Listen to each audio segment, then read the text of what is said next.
Hi, my name is Joseph Espinosa, and I am the director from Dilectione. The process for this film, we wanted to do something particular, different, a little bit. Normally, with all my films, what we do, we have a story, we love the story, and then we just go out and cast, right?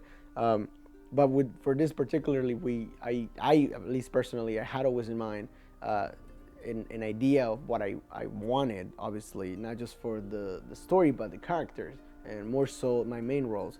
So I went out and I talked to Jose Anthony, and I was like, before I even, this is way before we start shooting, and of course, before we do the casting and anything, and I wanted to make sure that he, after he really understand who this character was and why do we wanted Martin to do the things that he needed to do. You saw it in the film, but it was just a little bit different. We normally, like I said, we cast and then we go, but for this one, I wanted to build a unique, almost like a small town vibe, more like a family, something that we were gonna be able to put together, and then of course, just kind of work around that and work around Jose Anthony, and understanding that the main role wasn't just gonna be just like the main role. He was gonna be a huge part of the story in creating this world again, small town.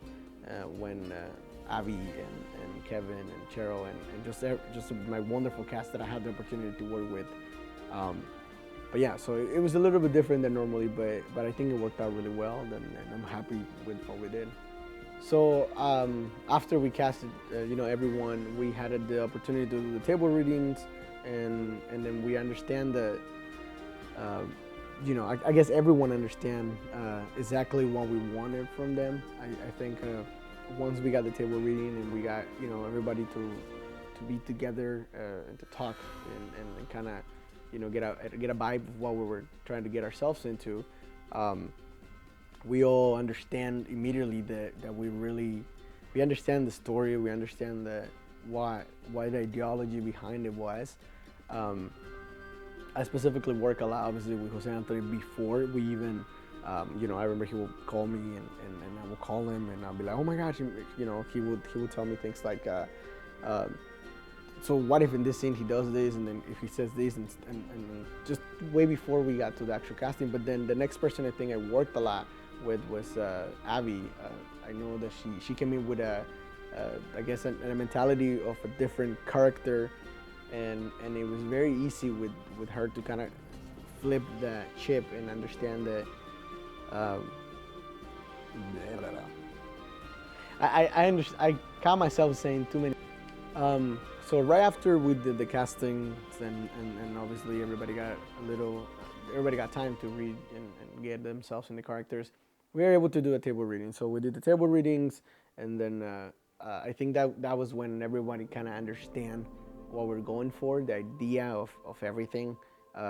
Everyone, like all my actors, kind of click with the story. Really, really, really got a vibe and feeling of what we're trying to accomplish. Like I said, one of the persons that I work a lot was Jose Anthony, but I worked with him way before even we start recording. I worked with him, like I said, a lot even before we were able to sit down on the table readings and stuff like that. But then another person who I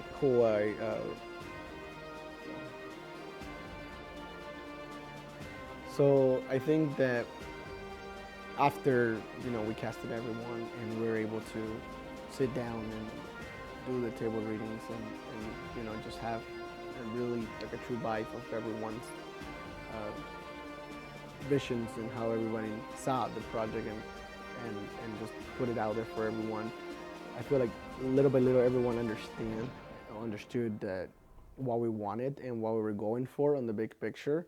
And it was just great to have such an amazing talent to understand that we're able to understand like really my vision and put just the very best on them. I know I had a lot of new people in the cast that they have really little opportunities, and this was kind of like a big thing for everyone to put themselves out there, and I was just really excited to work with such again amazing people and talented people, that actors that I got, and some of them that I work again, like Jose Anthony, with him, our character development was really deep. We were able to talk way before we even start shooting. We wanted to sit down, and I remember he will call me sometimes, and he'll be like, "Oh my gosh, I think Martin will say this, and Martin will say that," and just talk about it. Sometimes I'll be driving home and I'll get a call from him. I'll call him. I'll be like, "Listen, there was this line that I think this is the specific way that I want you to say it before even,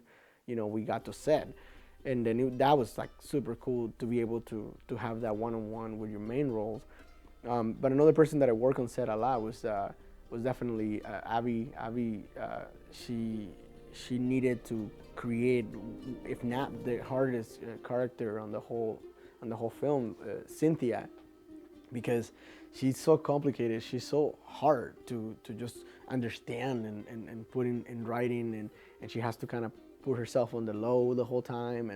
And when she came in, she was like so perfect for that particular part of the character. But then, as you see in the film, it just involves and it creates this, it changes completely for who we know, and we needed to get her there. So it was like, I feel like I was really there for her, and we were able to both understand and meet in the middle to kind of get to where we wanted to be. I mean, with everyone, it's like a different experience, but those two are pretty much most of the ones that I remember, like having to really go in there and really having to just push the boundaries and limits to understand that they were really talented and able to hear and put in practice and put it on screen. But so obviously as the director and the head of my company, Ahfwoof Productions, we at least me, I had to be on set on time. Obviously, our call times for the production company, for the production part of the crew,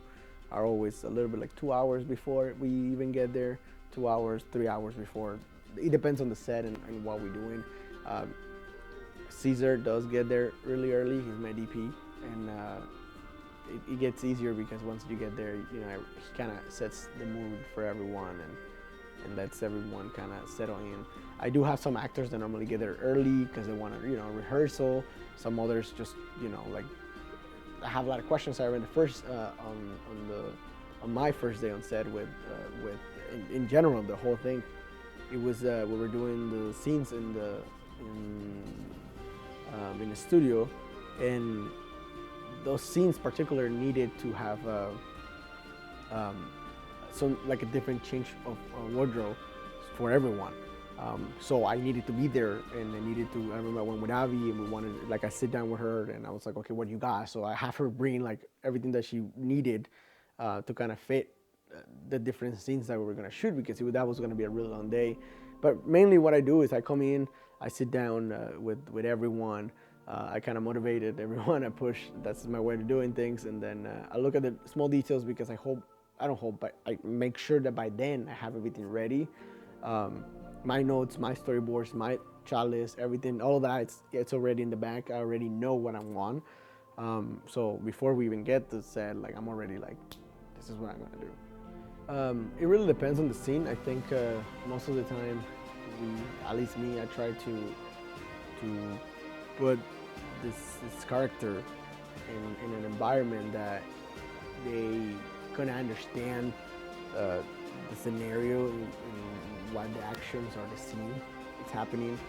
So what I look for them is always to get a reaction to just the action, a reaction to the action that just kind of happened. Like kind of when you.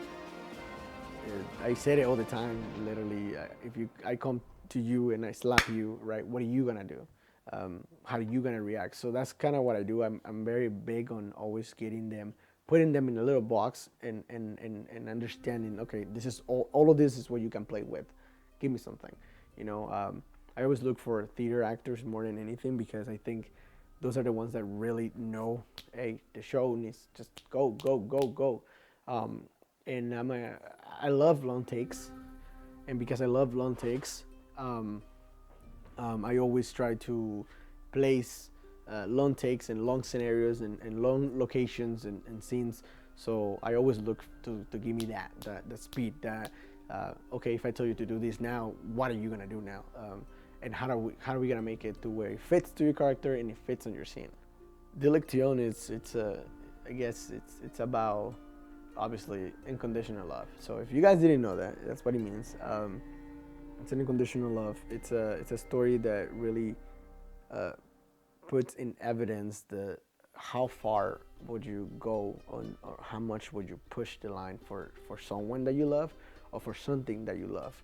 Either is your morals or just the way you were brought up. How are you gonna really choose and pick what is it that you want, and what are you gonna move aside to do that? These characters really needed that vision, that they really needed that push, and I think that Jose Anthony and Abby did an amazing job pushing that, and really, putting it out there. Um, so I think, like I say, it just means it's just really unconditional love. And if you look deeply, like you can see through the film, every person has that connection to that. Uh, even if it's the sheriff with her job, and or just Kevin with his just manliness, and just everyone has something to add, and obviously love. Uh, just just what are you willing to put in the line for the loved ones? So with the makeup, um, it, I have the bless, and it always comes in handy that um, I have a makeup artist as my wife, so it just helps. Um, it was, like she saw the whole process through where we're making it, the story, and when it was like finally done, and when it was just so clean. So she understood the idea that I had of I wanted to really push the line, and do like the symbols in the left hand always. Like I know I told her to just kind of go at it, and give me some options from different eyes. She knows that I love everything about the Egyptian culture and Greek, so that's what we did. That's what she did. She really came up and was like, okay, look at these options. What can we do? Then obviously once we had the budget for like the actual prosthetics and things like that, like I told her, I was like, I really want to like push this to be like, wow, this is like something that really did happen, and it was just like seeing the motors and some pictures that she will bring, and say, okay, this, and me having to pick, and having to understand a little bit more about this craft, because you know as everything kind of has like the little boxes and everything that you have to kind of like the check marks that you have to fill. But it was amazing just seeing it, first obviously in writing, then paper, then pictures and drawings, and just getting it to like, boom, here it is, and let's do it. Just the whole experience of just getting yourself, in seeing something that was created in your head, someone else, be able to portray it and put it out there. It was amazing.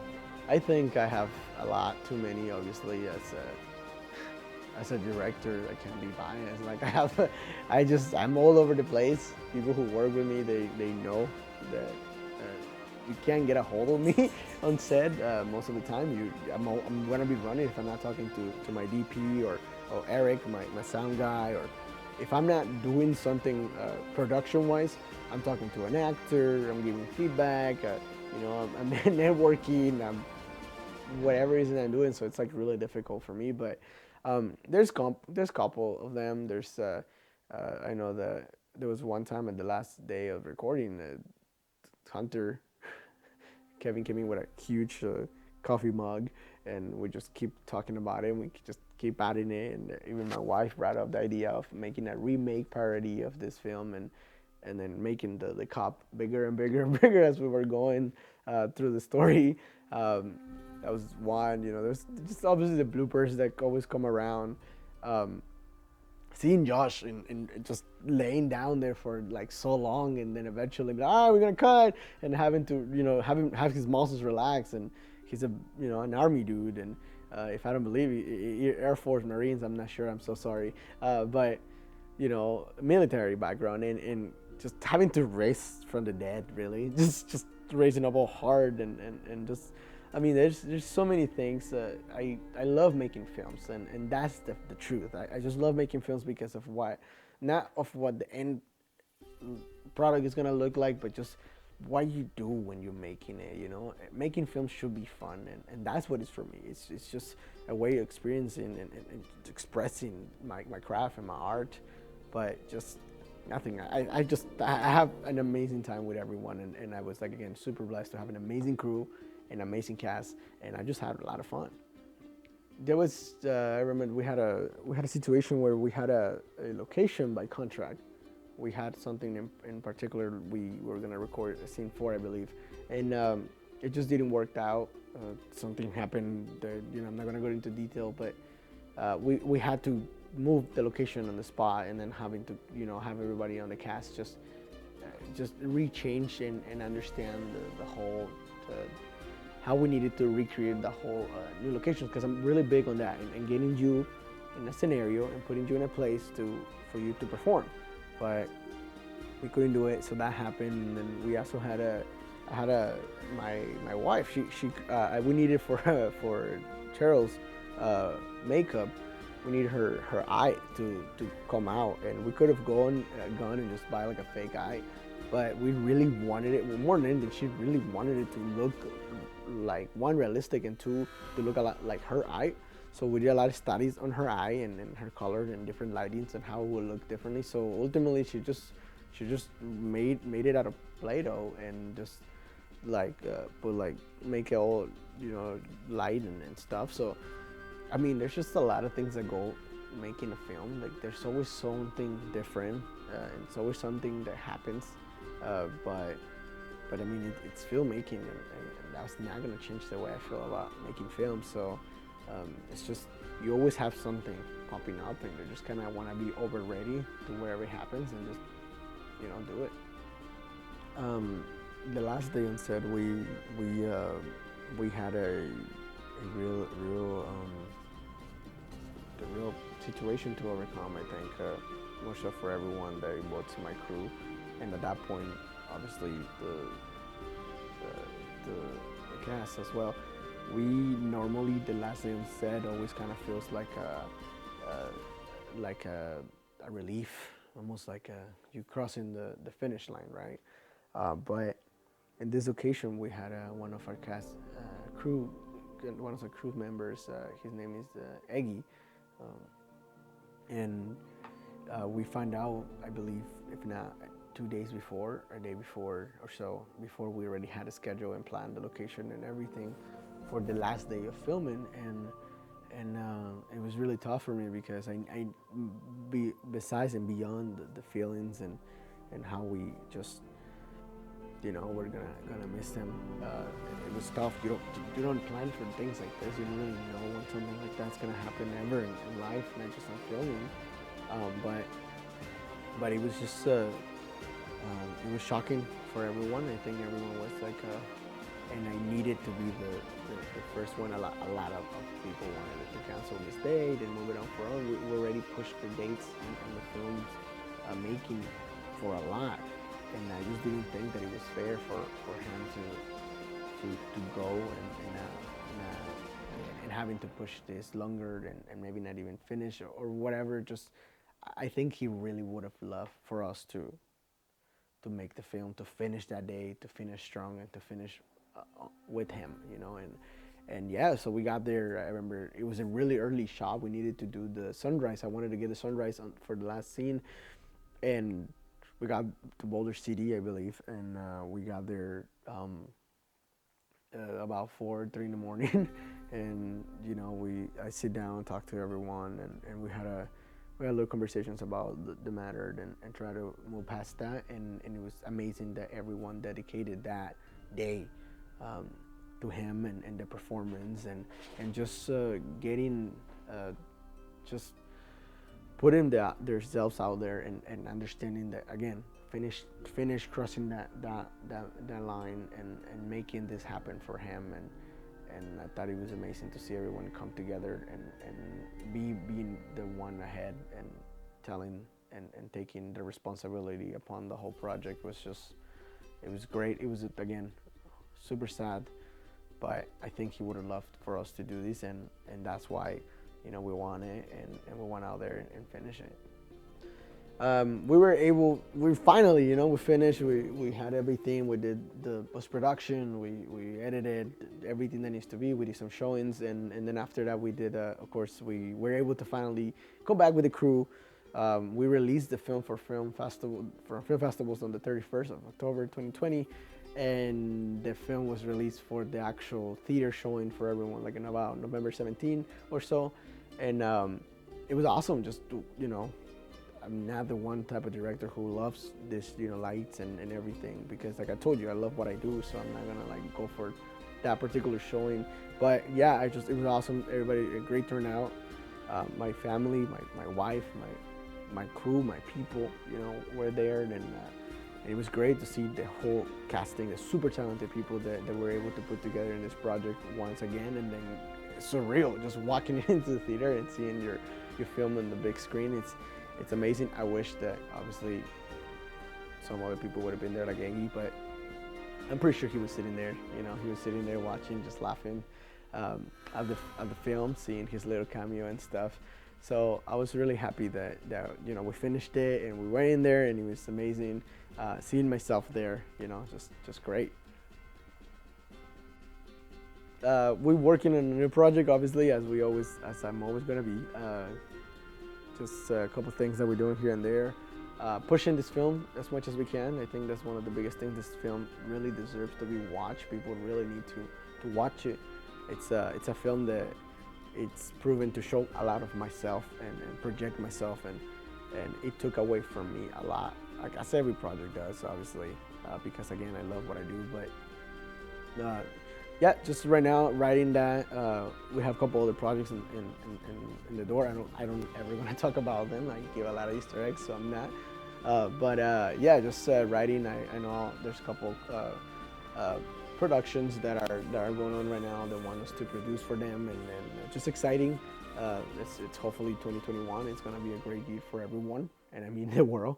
But nothing, just exciting, and hopefully we'll be able to continue doing this. But nothing, just thank you for having me here, and go ahead and watch the movie. It's amazing. I promise you'll have a good time.